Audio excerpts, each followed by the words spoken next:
Hey everybody, and welcome to This Week on Point North. I'm Alistair Stevens, and it's a big week. It's going to be a really fun week because this week I get to focus primarily on podcasting again. After spending most of last week fighting the website, taking the website apart, reconstructing it at basically an atomic level and putting it all back together so that it, well, in the first instance didn't work, but then in the second instance didn't work. In the third instance kind of worked. In the fourth instance broke wide apart and spilled bits of the internet all over the floor here of the studio. But then in the fifth instance, again, mostly worked.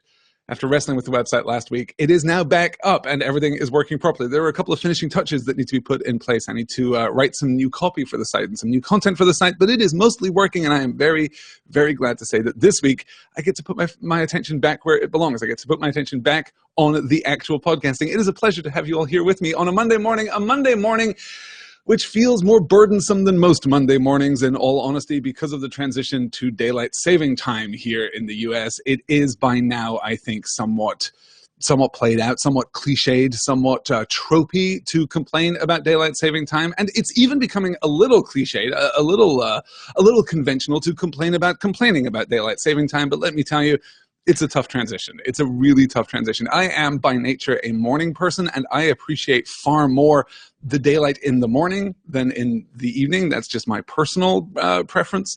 But it's always fun to see how the schedules shake out. And to do that little dance that you do for, 3 or 4 days after daylight saving time, where you have to do the mental calculus of what the time really is. And should I be hungry? It's weird that I'm hungry right now. Should I have another cup of coffee? Well, what time is it really?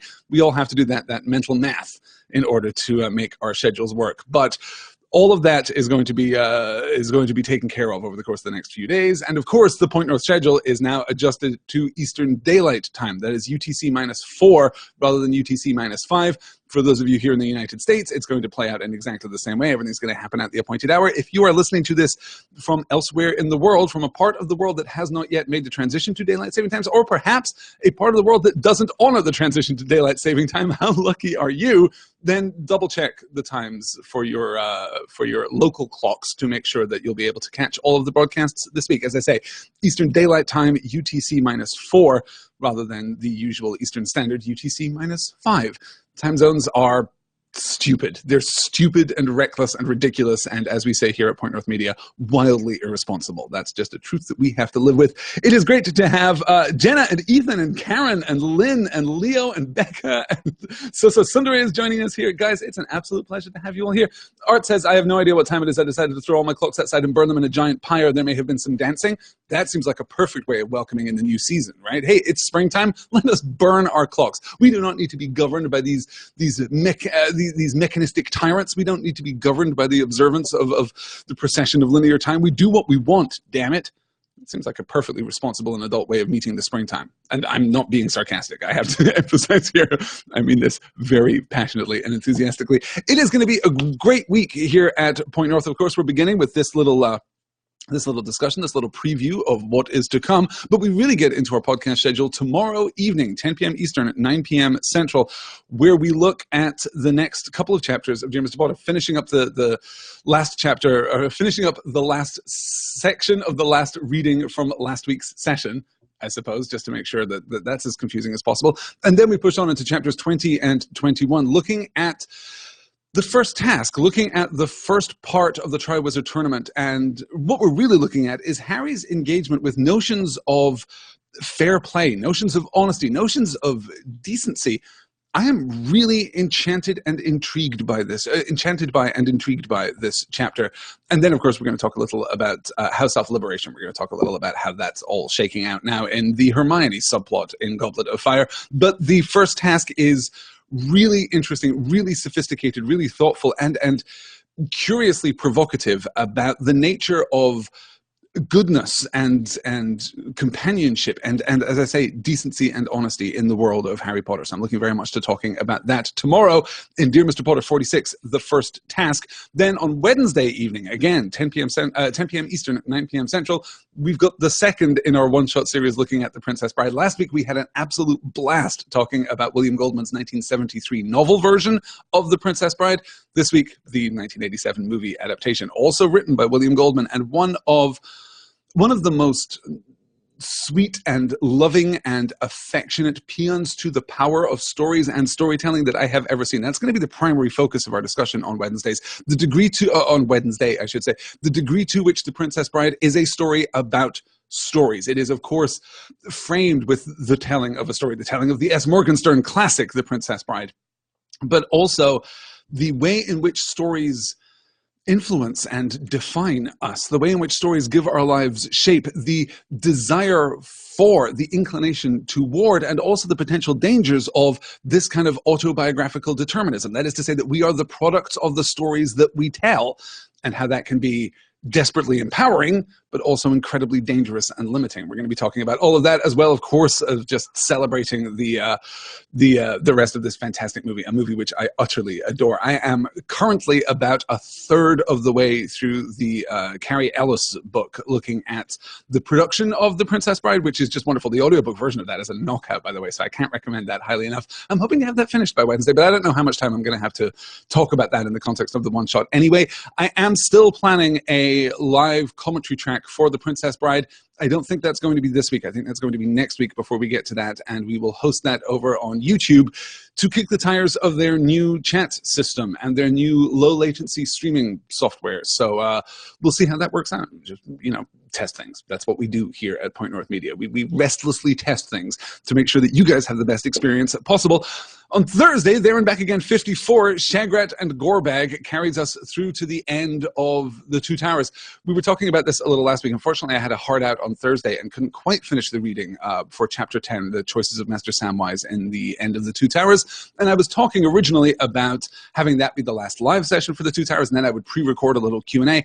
That I don't think is going to work out. So we're just going to do a regular live session Thursday evening, 10 p.m. Eastern, 9 p.m. Central, looking at the back half of The Choices of Master Samwise, I suppose, and then talking a little about The Two Towers in general, the constant questions that I have received over the course of the last couple of months, I suppose, that we've been studying, particularly Book 4 of The Two Towers.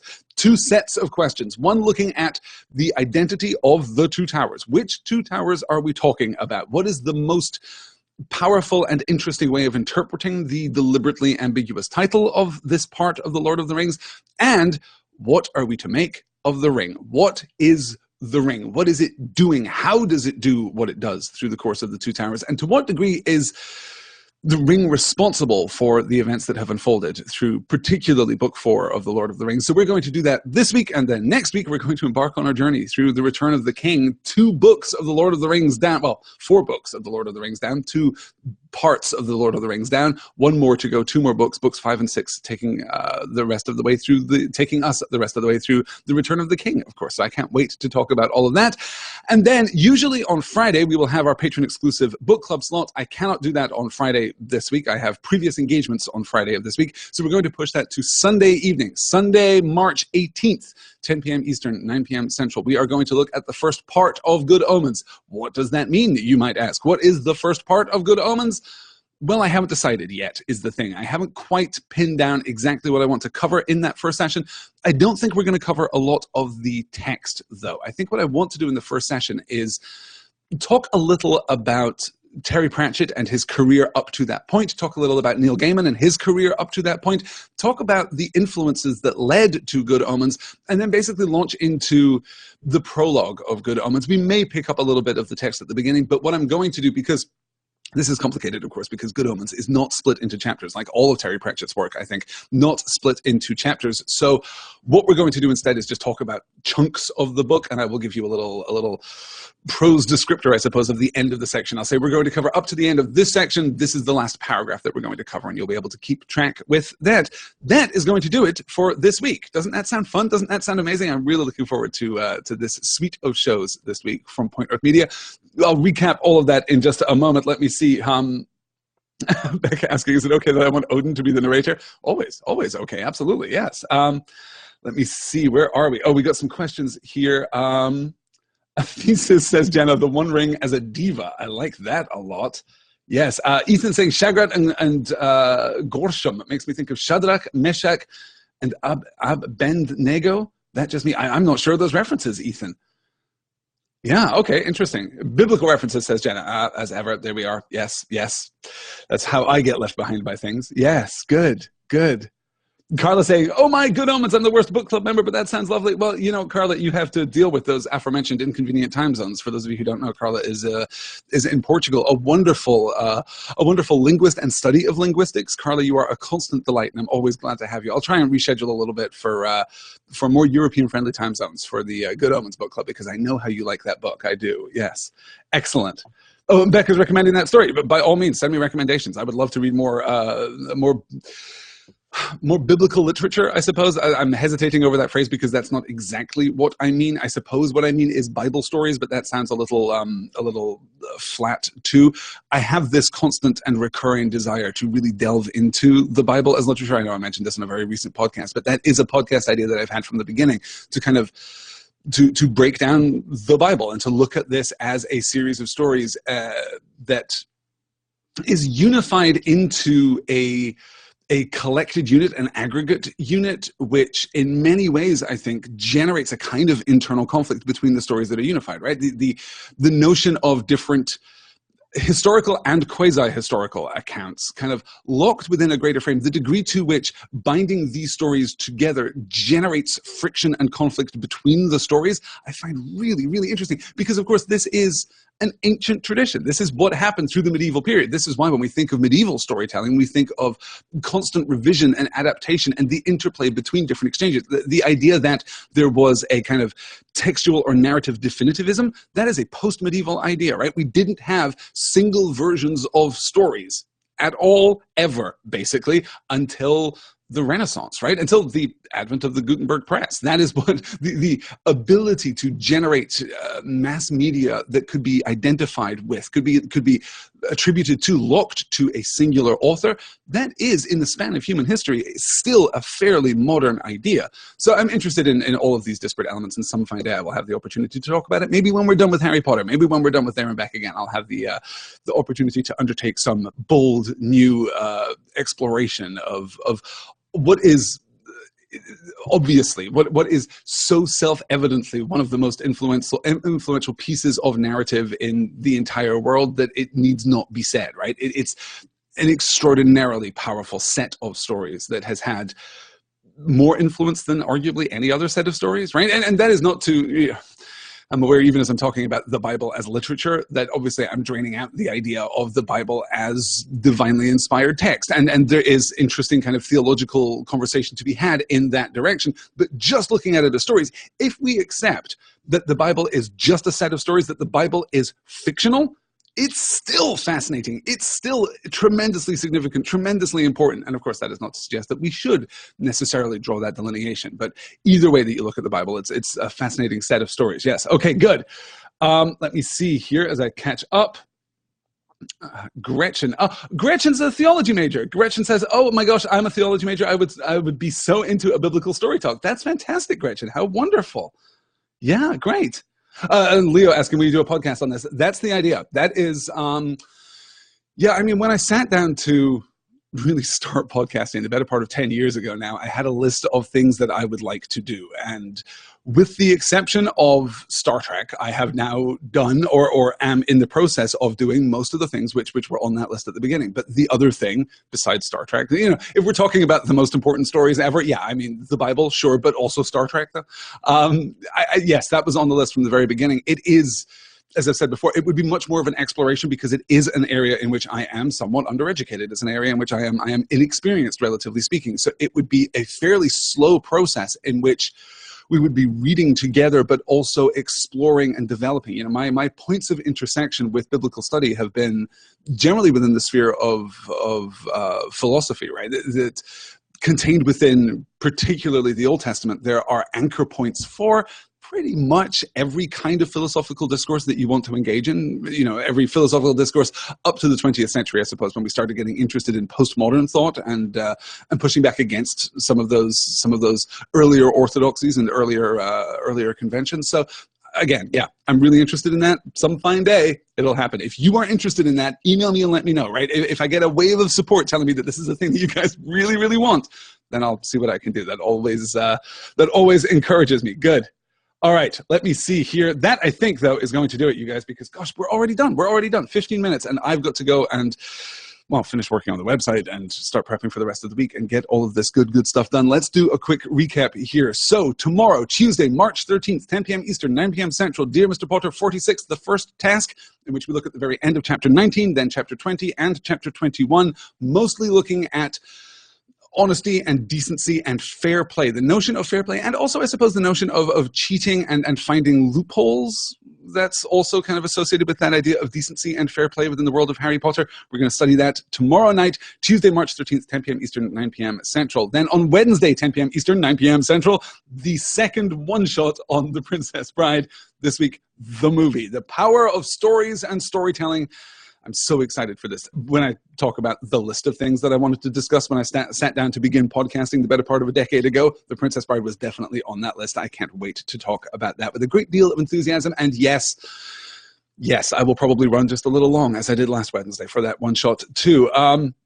Thursday, March 15th, 10 p.m. Eastern, 9 p.m. Central, we're going to have There and Back Again 54, Shagrat and Gorbag, where we talk about our friendly neighborhood orcs and the taking of Frodo and Sam being caught in a conflict with his better nature, I suppose. That's going to be a really interesting discussion and some general Two Towers related Q&A there as well. Then no book club on Friday. Friday is out. Instead, we're going to reschedule the patron exclusive book club to Sunday, 10 p.m. Eastern, 9 p.m. Central for the first part of Good Omens. Stay tuned because I'll put up on the Patreon page and probably over on the Point North forum the details of the reading that we're going to do. But it's not going to be a lot of the text, so don't worry. If you haven't yet picked up your copy of Good Omens, there is still time. You're not going to need to read 80 pages in order to catch up. We're probably going to do something more like 20 pages, I would say, this week, and a lot of background material too, because I think that in order to understand Good Omens, it is necessary to, in order to access the deepest layers of Good Omens, it is necessary to understand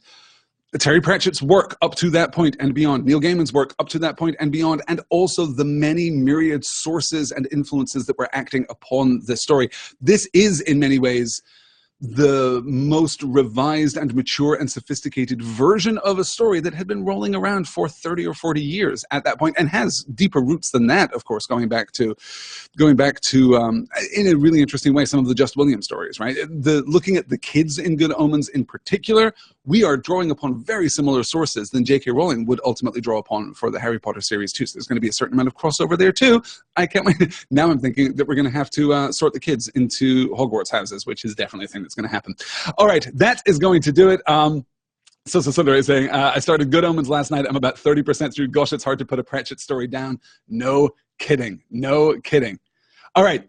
That'll do it. You guys have a great Monday. Have a great week. I hope you'll be able to join me for some, if not all, of the sessions that we have planned for this week. And if you run into trouble over on the news site, if there's anything that doesn't seem to be working, go ahead and send me a note, pointnorthmedia@gmail.com, or over on the forum, pointnorthmedia.com/forum. I have been somewhat neglectful of the forum over the last week. Oh, and for those of you who were wondering about the podcast episodes, all of the podcast episodes are now out. They all went out over the weekend. So if you were looking for last week's Dear Mr. Potter, last week's There and Back Again, or the first one shot on The Princess Bride, all of those podcasts are now available. They should be in your podcatcher of choice, so you should be able to download those and listen to them. I hope you'll have time to catch up before we get to this week's slate of shows too. I will talk to you all again very soon. Until then, have a great Monday, have a great week, and take care.